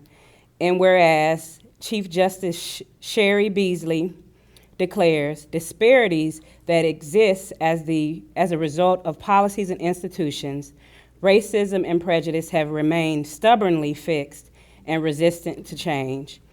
And whereas institutional and systemic racism in housing, education, economic health, and criminal justice policies and practices have caused deep disparities, harm, and mistrust.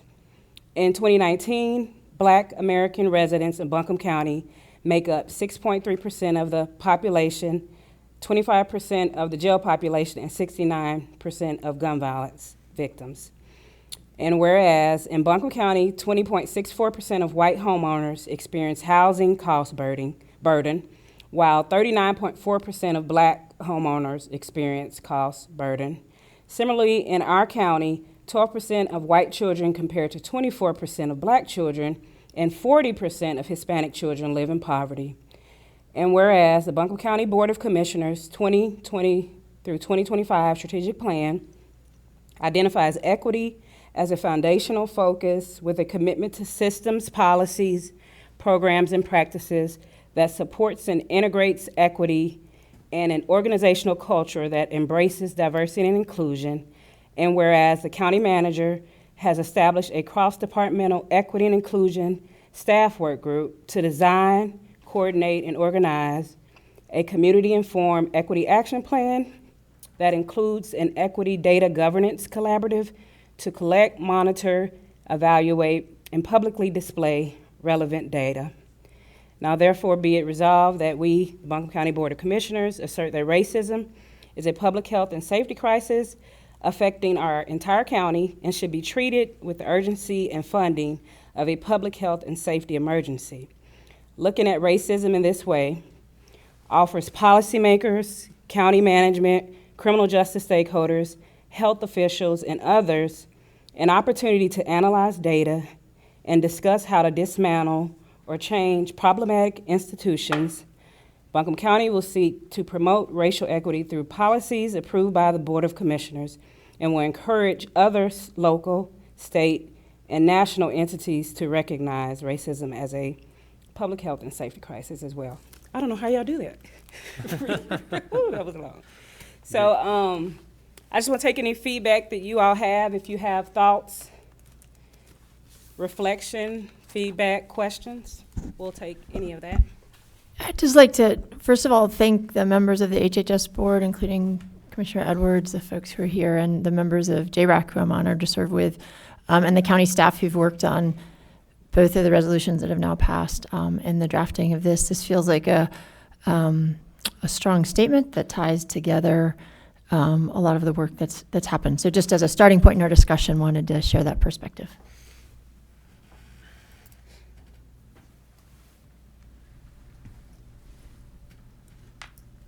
would like to echo that it's over the past year at each of our HHS board meetings, we continue to delve in and to discuss racism as part of our public health and have had some very spirited, very enlightening conversations. So it really has been an honor to serve on that. Unfortunately, I was unable to attend this particular meeting, but I am really pleased to support this resolution. And y'all are going to hear me say this a lot, but looking at our strategic plan and saying that equity is in everything that we do as Buncombe County government, and we've really committed to this, and listening to the members of our community who have been most impacted by inequities. I think this is another great step forward in our community in terms of addressing inequities based upon race. And thank you all to the staff and to both boards who have worked really hard to put this together. I wanted to, John, and thank you for what you've done. And I'll be honest with you, as an African-American man at my age, it's makes me feel good to see this. Because if you had told me this would happen in Buncombe County just 10 years ago, I would have argued with you and said, no way. But I want to commend both boards for what you're doing, and I think this is a good start. And from what I see of the resolution, we don't have to do a whole lot of fine tuning to it, because you have hit the nail right on the head in what you've done and what you've brought forward to us. And now I think as commissioners, our charge is to make sure that we walk the talk and put things in place that we can accomplish what we're, looking ahead. And this is the only way, when we talk today about reparations and a lot of other things that you see. But it's like building a house. We have to first have that strong foundation to work on moving forward. And when we look here, this is the root of all the problems we have. When we talk about equity and inequality in this country. And it starts right with the health disparities. Education and all, we can point it out. But thank you for what you've done. And I'll tell you, I'll do all I can to make sure that this becomes reality and that we move forward the way we should. Thanks. Yeah, I want to thank y'all for all the work, and I mean, you wouldn't have enough time today to go through all the supporting information that you provided and that you went through, and so my heart is actually broken over the way that people have been looking at each other.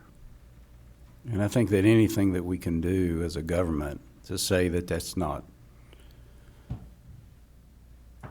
this county, that's not my home, that's not my faith, it shouldn't be the way we distribute money. My job as a commissioner it's really pretty simple, and I can get into a whole lot of things, but it's to take the tax dollars of Buncombe County and see that they're appropriated fairly. And I think as a county, with some of the programs that we have done, we've done a very good job. But there are ways that we can improve, and this outlines some of those ways and areas within the county and within the city, that need to people that need to be reached and their lives can be changed. And I keep beating this drum, and I'm going to continue to bring it up. But I was looking at the economic, in education and some things that was in the report, and we have got to do a better job in the county with our CTS programs.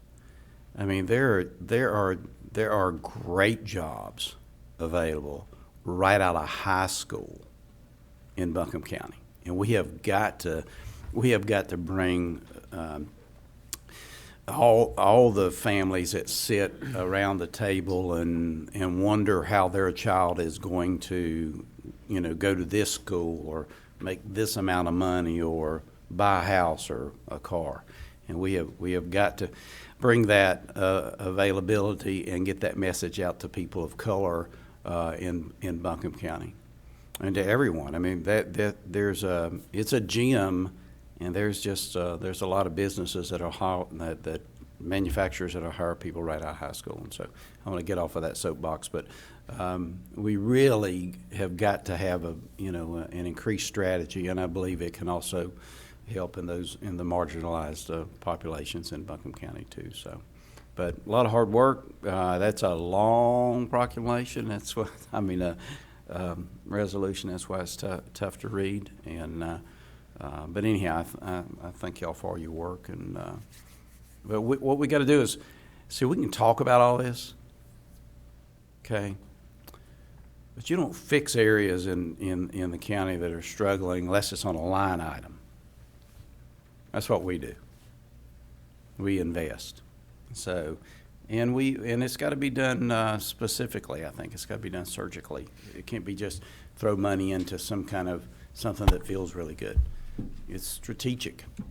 If it means we have to teach certain skills, and if it means that we have to work with Buncombe County schools, or we have to work with, outside of the county, employers to be able to do this and make a difference, and then we need to do that. But the strategy associated with this is the challenge with us. And if we're going to do this, it's going to require a lot of work, but it's worth doing. I think you make a really good point, Commissioner Belcher, and particularly talking about getting families and their children to the table to have those conversations about jobs. By starting with the infant mortality, we are able to ensure that that mother has the prenatal care that she needs to set her child up to thrive through the womb, through pre-K and the services that we are providing, getting children ready to go to school, and then getting them ready for the school system, where, through that prenatal care, so many of those social emotional issues are also taken care of so that those children aren't carrying trauma with them to our K-12 system, which then means that they can have those conversations as high schoolers about what types of jobs they want to have. It gives AB Tech the opportunity to recruit them to those technical education programs and to achieve those associate degrees that we saw that our people of color in our community are not obtaining. And you're absolutely right. Our job is the line item, and how do we get there? And I think this is where we get to start the conversation about what's our next steps. How do we move forward in addition to this resolution? And I would like to go ahead and entertain the conversation about whether Buncombe County Commissioners would like to further address reparations for people of color in Buncombe County. That's a conversation I think is very important for us as well. And I've had the opportunity to be in dialogue with a number of community members, a number of other commissioners about and obviously, I think all of us on commission are hearing from hundreds and hundreds of community members right now on this issue. So, I look forward to voting for the passage of this resolution. I think it's a very important statement that begins to weave together the work happening in different places, and also would like us to move forward with developing a resolution on the issue of reparations that's specific to the county. That speaks to the resolution the city passed recently, and that takes some additional steps in the body of the resolution to really closely weave the intention of reparations, which is about, first of all, naming and acknowledging the sins of our past, and then finding ways to atone for them as a community. Weave that into the work we have underway, whether it's under the work of early child education, affordable housing, the commitments to equity, but to make sure that we bring some muscle to that process. So just wanted to share that as sort of a building off what Commissioner Edwards said, but also just as a conversation at the level of the full commission, that there's dialogue about that and interest in moving forward with that. And if there are folks who have ideas about that, that's certainly welcome dialogue to have. Absolutely. And I'm not advocating for copying, pasting any other particular resolutions, but creating one that is genuine and authentic to Buncombe County and Buncombe County government. I do want to make that clear. Yeah, I want to go back to that too, because I want to be clear on my support of this, of what you read, that, you know, that we're not having a conversation right now. I don't think we can, because we can bring up whatever we want to about other resolutions. This is about this one, and I intend to take it and I intend to give it some very prayerful review and see if there's any additions or suggestions on it. And but I am very grateful for all the wording of it and everything that you've put, all the work that you've put into this particular resolution here that we're looking at today. Hey, I just want to thank you for all the work, and I'm the why, because people who know me know I care about, I mean, my heart goes for everyone. And I want to know if these things that you set out, why do they happen? And let's get to the bottom of it. We can't go back and correct our past, but we can know from July 2020 going forward that this stuff here that you're saying is just unacceptable for our county. When I got the opportunity to meet with, on the strategic plan, one of the first questions I ask is about the infant mortality. I ask specifically, I want to know why that is. And then I would like to see if we can maybe try to partner with some of I see all the time where, you know, Major League Baseball and NBA, they pump money into communities to help. And we've got we have Brad Daugherty, Brad Johnson, Cameron Maven, that could help lead this here. And this resolution here, I would go out on a limb right now and ask my colleagues to put it on the agenda tonight, and let's pass this resolution tonight. But I don't know if they can happen. But what you've read here, I want to get to the bottom of it, and let's fix it. I don't want this to be some piece of paper that we've set here in 2020 and adopted, right, and in 2024 we're doing it again. Right. I want to make sure that we dig down into the root of the matter and we fix the issues. Because there's some of this that I look at and I just wonder, is it against the law? If I go to a hospital for a health procedure, am I being denied that procedure because of the color of my skin? And if that is happening, that needs to be corrected.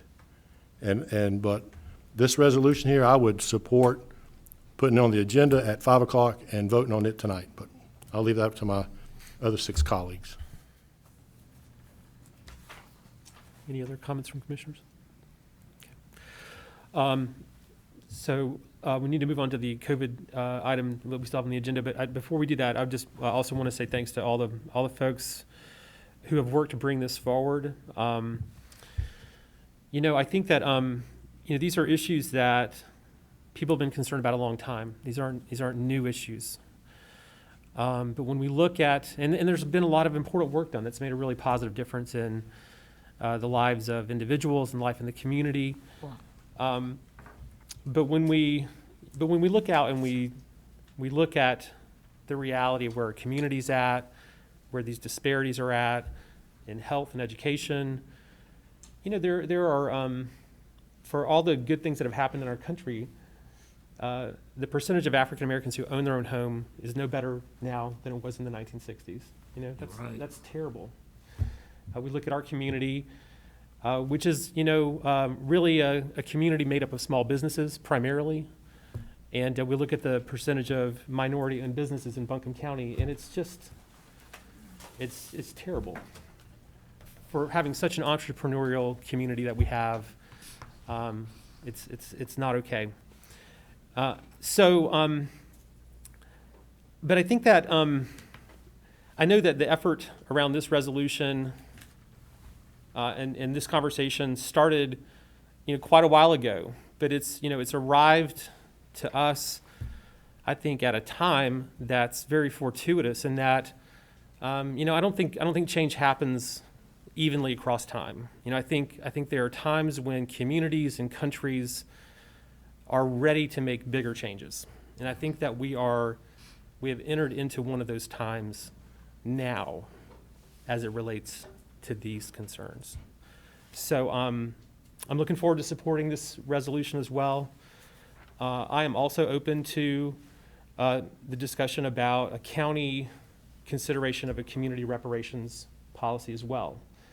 I think the county works in areas that are really central to this. We work on economic development. We have a responsibility to support a community economic development strategy that works for everyone. And for all the good work that's been done, when we look out in the community, we see that our strategies have not worked to help support the growth of African American owned businesses. And that's something we can do something about. And in many other areas as well. We work on affordable housing. It's a big issue for many parts of our community. We can do something about supporting home ownership among African Americans in our community, which is one of the most powerful ways within society that families build wealth, that they can pass on to their kids, and they can own it and pass it on to their families. So these are important conversations that we need to be having, and I look forward to continuing them. So thanks to everyone for the discussion this evening. All right, the last item on our agenda for the briefing is COVID-19 update, and Dr. Mullendor and Fletch Tove are here. And if we need to take a little more time, we are happy to do so. This is an important issue. So I know we're a little behind schedule getting to this. We're probably going to need a little more time. All right. So good afternoon.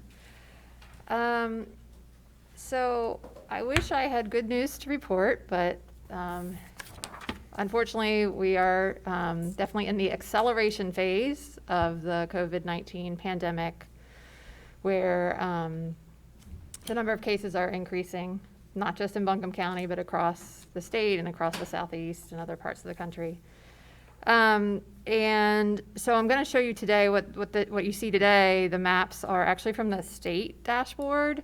If you've listened to the media briefings, you've heard me over the last couple of times say that there's a lag between the data on our dashboard, which requires manual entry by our communicable disease nurses or clerical staff, and the data on the state dashboard, which is automatically updated electronically when lab reports come to the system. So we're actively working on addressing those issues, but the data here comes from today, the state website. So you can see that we are up now to 1,223 cases of lab confirmed COVID in county residents. The state has us at 41 deaths. That's the one place where our count is a little bit higher. We have a total of 43 currently. We're again able to get that information more quickly than the state because that's reported to us directly, not an electronic lab feed. 37 of those deaths are associated with long-term care facilities. And again, as I've been saying, and again, as the trend across the country, 57% of cases in our county are in 18 to 49-year-olds, and that's the population, the age group where we're seeing the greatest increase. The map below shows the percent positive rate, and again, that's the way we tell whether the increase in the number of cases is due to more community spread or due to more testing. And so our rate is now 5%. Early July was 2%, then about 2 weeks ago it was 4%, and then over the last week it's gone up to 5%, which means there is more spread of COVID-19 in the community. More tests are coming back positive. And again, the state has hovered anywhere from 8 to 10% over the last month or so. And so when we look at trends, so testing, there is more testing happening. There are definitely issues with getting test results. We know that LabCorp and Quest and the big commercial labs are still very bogged down. We in the county are actively looking at partnering with other labs that can give us better turnaround time. Contact tracing capacity. Again, we've actually gotten more contact tracers through the state program, and so we feel pretty good about that. But of course, as our cases increase, that means there are more contacts, which puts more work for those contact tracers to do. I'm going to jump down. We'll get to syndromic surveillance. I'm going to show you a graph of that on the next slide. But syndromic surveillance is concerning. The number of cases, as I've said, is concerning because it's going up, and the number of positive tests, the trend is going up. Healthcare burden. So again, we're data that we're getting and conversations we're having with the local health systems. Their capacity is still good in terms of ICU beds and ventilators, and so it's something we have an eye on. But while their census has increased in terms of the number of COVID positive patients as inpatients, they're still well within capacity to manage that. Yes. So on that point, Dr. Mullador, I understand we're fortunate to have a hospital that has a lot of capacity here in Asheville. So oh, thank you. So, but the number of hospitalizations is going up quite a bit as a percentage, right? So I'd heard there was around 20 just a few weeks ago, and now it's 40. So that's a doubling in a pretty short period of time. And I know it fluctuates, day to day. So while there's a lot of capacity now, if we're doubling every few weeks, obviously those numbers can get big really fast. So what is the capacity where we begin to really stress the system? Yeah, so the state dashboard now has some of that information, and you can sort by region. And so that's what I would refer you to. And I would say right now, like Mission, they're looking at maybe like low 30s, mid to low 30s is their, it fluctuates definitely, but that's kind of where they've been the last couple days or so in terms of inpatients at Mission. So yeah, I would refer you to the dashboard, but and that's, again, a regional look. It's not going to focus, you're not going to be able to focus in on a particular hospital. It'll be But most of that would be Mission. Most of it will be Mission, yes. Okay. All right, thank you. And so, as I was talking about the syndromic surveillance, so this is a graph that comes out of NC Detect, and what that is a system that looks at why are people going to emergency departments, what are they being seen for? And so CLI is COVID-like illness, and so what this is showing is the percent of emergency department visits in Western North Carolina for COVID-like illness, and this is data for the week ending July 11th. That's the last data point on the graph. And so this is one of the factors that the state is tracking. They're tracking COVID-like illness across the state and by region. And so this is showing you the gray line is where we're at right now in terms of this year. The prior years, there wasn't COVID, but COVID-like illness is, the symptoms overlap with influenza-like illness. So that's why they're able to show data from prior years. And you can see that gray line, unfortunately, continues to go up and has, is at in a not good trend. And that's why I said that our syndromic surveillance, we gave that a red. So overall, when we look at what the state's looking at, right, COVID-like illness, the number of cases, the percent positive, the hospitalizations, when we look at all that stuff, nothing's really going in the right direction. The capacity of health departments to handle all this, and again, this is not unique to Buncombe, but I would say all the health departments in the state are struggling to manage these volumes. Our containment measures, of case identification and contact tracing, like when you're in the acceleration phase of a pandemic, an epidemic, what really works are the community mitigation strategies, these face coverings, social distancing, staying home. That's really going to have much more of an impact than all the contact tracing in the world. So we are all across the state working as hard as we can to do everything we're supposed to do, but we really, really, really need the community to step up and not go out if you don't need to go out, and wear those face coverings and keep that physical distance. In terms of, you've asked before, like, so is there a commonality? Is there a link? Where are people getting it? And what I would say is, in general, it's, wherever they're having close contact with others outside their household and not wearing their face coverings. Like, we're interviewing people who are going on to family reunions, who are going on family vacations, who are going to parties, who are doing things that are normal in a normal world. We are not in a normal world. And so it's very alarming to us when people are engaging in behavior as if there's no COVID, when there is clearly COVID all around us. And so, workplaces, right? Workplaces, households. Once you get one case of COVID in a household, it is extremely likely that everyone in that household is going to get it, which is why the state, when they recently redid their education materials for people who are there tested, the guidance now is if you are getting tested for COVID because you have symptoms or you were a close contact, we recommend that everybody in your household stay home until you know whether you have it or not. Because it is so likely if you have it, everybody in your house is going to have it. And so if they're continuing to go out to work, to wherever, that's only increasing spread. And so I just can't say enough what we need people to do in order to get to that point where you can go to parties safely and you can go to the beach and you can go visit your family out of state and you can watch your sport team in the stadium, so, that's kind of where we're at. In terms of long-term care facilities, we're still at 10 active outbreaks. We have had 2 that were able to close their outbreaks. They got to the end. Some of the more recent outbreaks have been smaller in scale. We do have one of our newer ones that is a little larger, and they're doing their testing, and we're doing a site visit actually today to see what we can do to assist them. The funding that you guys allocated previously has been used by 2 facilities so far who are doing ongoing testing, and so that's much appreciated by them because they had staff who were not covered by insurance.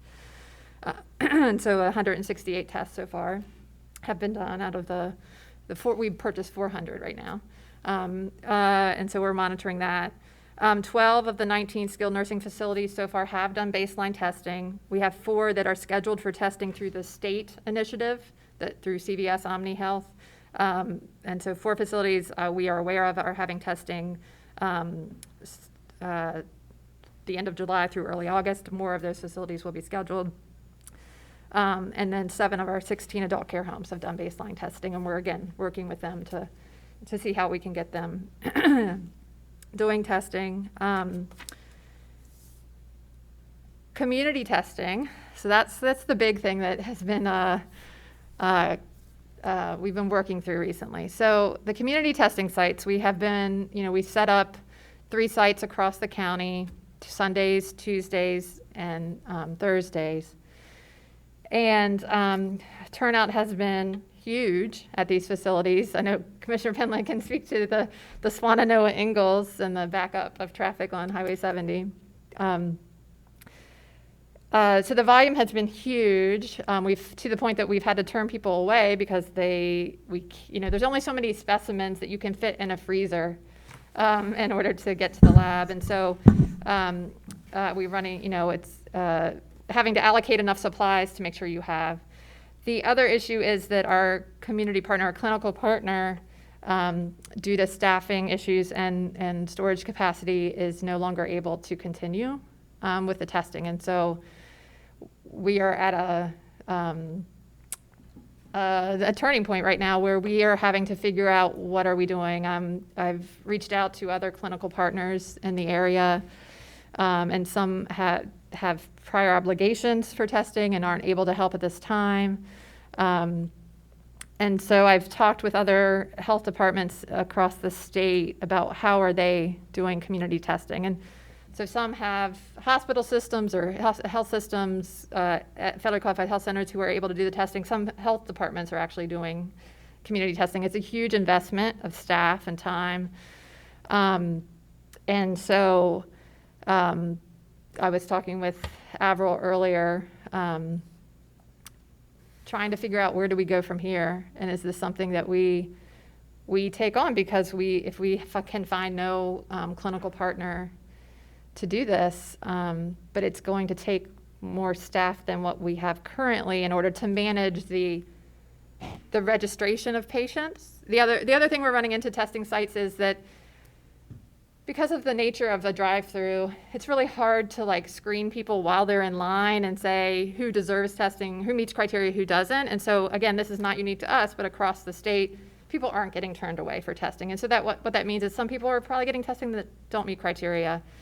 And so the best practice, I guess, is to do phone call registration and screening, and schedule people for an allotment of time that can avoid some of the backup and traffic. But again, that takes more staff to do that.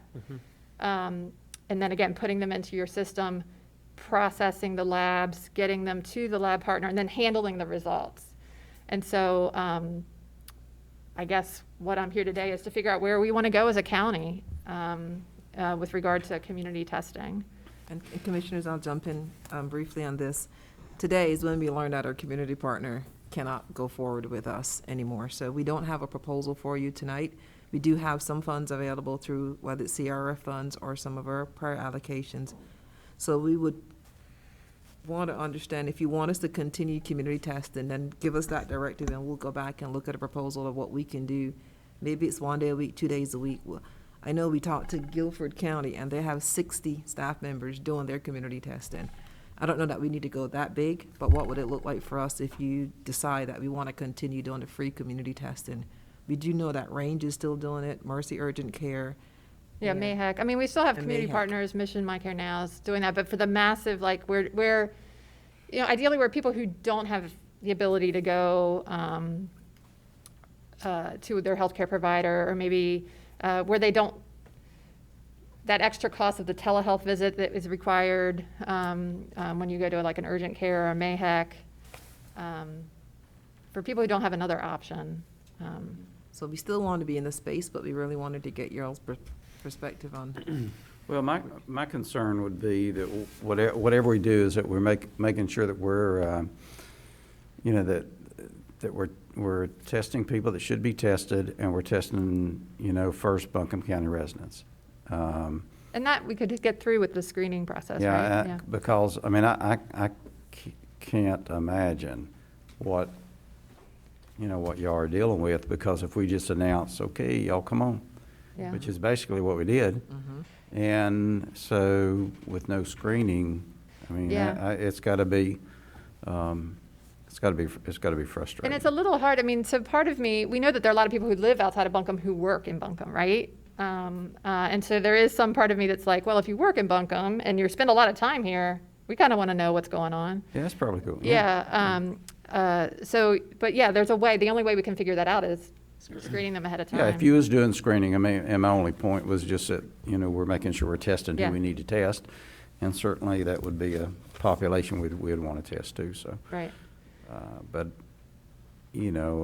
I would be willing and looking at whatever we need to do to continue that and make sure we're getting good testing, accurate testing, and testing the people that we need to. Because when I'm out in the community, that's what people want to know that we're doing. Yeah.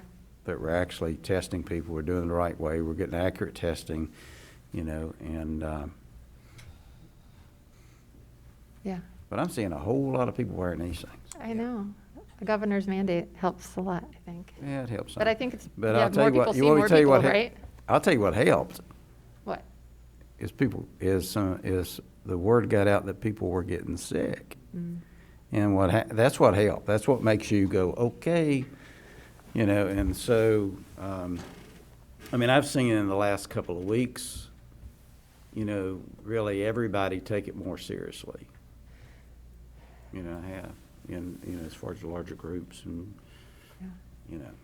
And again, what I would say about these testing sites, like I mentioned, currently, LabCorp has been who we've been using, and we know their results they're bogged down. We're maybe getting them 7 to 10 days later, which doesn't help us in any way. So this new lab that Michael hopefully is working with on the contract with,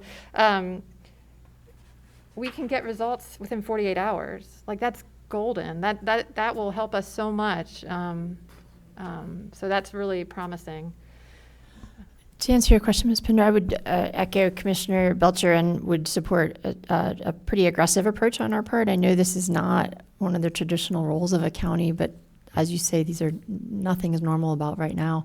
So I think in that vacuum and in the need, and unfortunately, I think the continued growth in cases we're all projecting, I would certainly support us moving swiftly and thinking aggressively and big about what that means. I would like to see the full range of proposals you could come up with, and we can work on the numbers from there. Right. So that's where I'm at.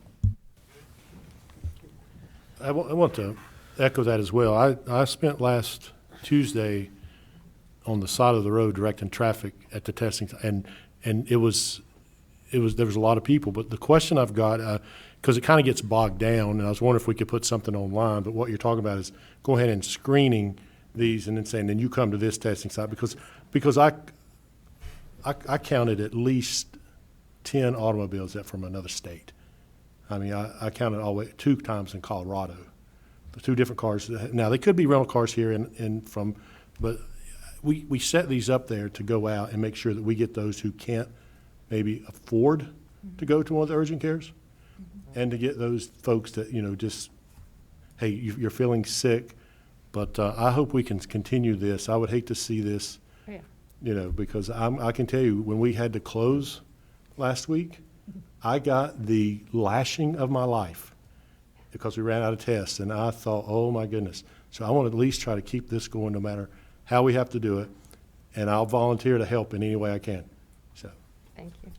Okay. Well, we'll work on that first thing in the morning I'm and have already a working on proposal, it. because without the provider, we don't have a testing site for Thursday and Sunday.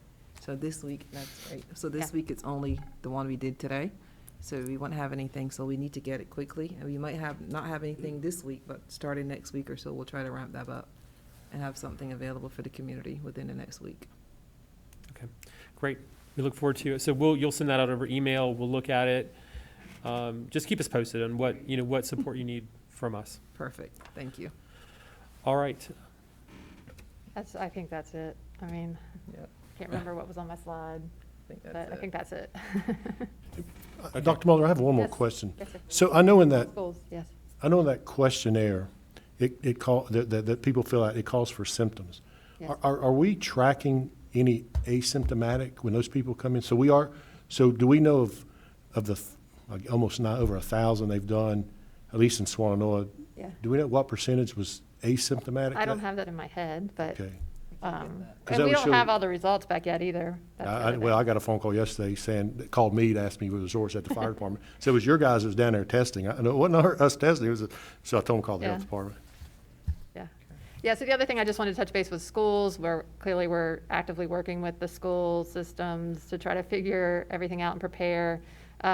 We've been working with Asheville City and Buncombe, and we're setting up a call with the private and charter schools, because they're just as important to make sure they're on the same page, so. All right. So yes. I guess just, my last question on this, we need to adjourn for the next meeting, but the, and I hear you that, really anytime people are getting together, especially if they're indoors and they're close together for very long, there's a risk of, if someone's got it, to transmit it. It's, seeing the growth of these numbers is obviously not what we were hoping we would not be seeing as the state's been doing this reopening.